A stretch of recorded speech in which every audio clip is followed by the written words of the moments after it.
Okay, and here we go with our second, I should change that, our second example for trig sub. I'm going to do the exact same sub I did last time because I see this 1 minus x squared in here. So let's go ahead and do it. I'm going to change this color to something other than blue because I've written all of the relevant identities here in blue. Let's do purple. So if I let x equal sine theta, then dx is going to be cosine theta d theta. I totally forgot to write dx there. And then this integral is going to end up being x is sine theta, so I get sine cubed theta. 1 minus x squared is 1 minus sine squared, which is cosine squared. That's to the 5 halves.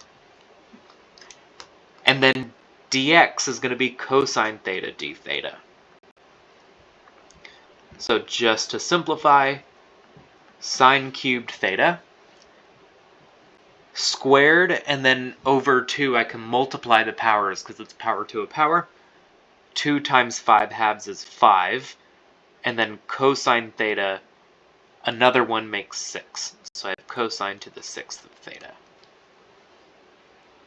Okay, and now this just looks like one of the trig integrals problems from the previous section. So in particular, I probably want to break off 2 of these signs so that I have 1 sine theta left over, and I can change the other sine squared into a cosine squared and let u equal cosine. So let's actually do that. I won't write it here. This is going to be the integral of sine theta times sine squared theta cosine to the 6th. We've got sine theta, 1 minus cosine squared theta, cosine to the 6th theta. And now I can go ahead with that u sub. I'll do u equals cosine theta, and then du will be negative sine theta d theta. Can throw my negative sign, negate it, and then I have integral, that goes away. I have a negative sign out front. And I've got 1 minus u squared times u to the 6th du, which gives me integral, I'm going to distribute this negative and the u to the 6th. So I get u to the 8th minus u to the 6th du. And now I can just do the integration. I'm going to scroll down there. I get u to the 9th over 9 minus u to the 7th over 7. And then we just got to backtrack our substitutions.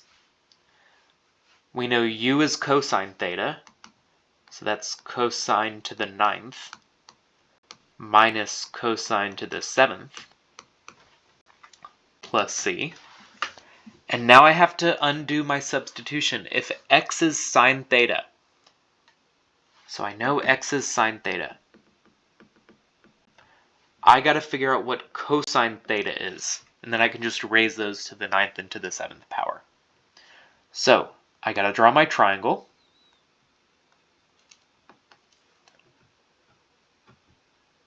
Theta's here, opposite and hypotenuse. It's my Pythagorean theorem. Cosine theta will then be adjacent over hypotenuse, which will be 1 minus x squared in the square root over 1. And so that's it.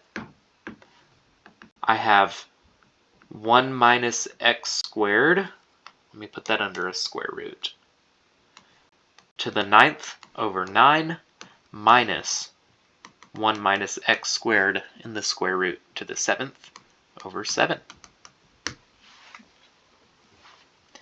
And if I want to, I can think of that. This is an okay answer, but this is just if you want to. 1 minus x squared, I can write that square root as a half power, and then do power to a power and multiply. So I'll get 1 minus x squared to the 9 halves over 9 minus 1 minus x squared to the 7 halves over 7. And there you go.